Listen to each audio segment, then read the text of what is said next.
ప్రజలకు నాణ్యమైన ఉచితమైన వైద్య సేవలు ఎంతో చేరువగా చేసినటువంటి ఒక గొప్ప పాలన మా నాయకుడు జగన్మోహన్ రెడ్డి గారు అందించారు.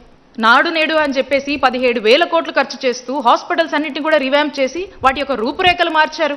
గ్రామ స్థాయిలోనే వైద్యం అందాలి, వైద్యాన్ని మరింత చేరువగా చేయాలి అని చెప్తూ doctor YSR village clinics 10,032 village క్లినిక్స్ని మనం నిర్మించాం.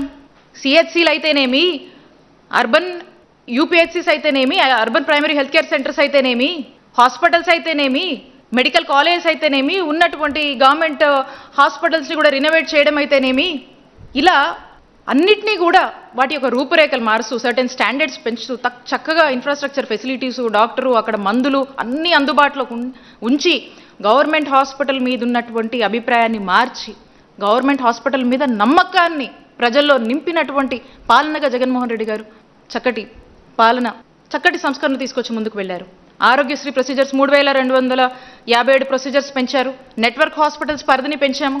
2,300 నెట్వర్క్ హాస్పిటల్స్ పెంచాము. జీరో వేకెన్సీ పాలసీ తీసుకొచ్చి ఎక్కడికక్కడ రిక్రూట్మెంట్ అన్నీ కూడా ఎక్కడికక్కడ వేకెన్సీస్ అన్నీ ఫిల్ చేస్తూ ఎక్కడికక్కడ డాక్టర్ల కొరత లేకుండా చేశాము. ఫ్యామిలీ డాక్టర్ కాన్సెప్ట్ని తీసుకొచ్చి గ్రామానికే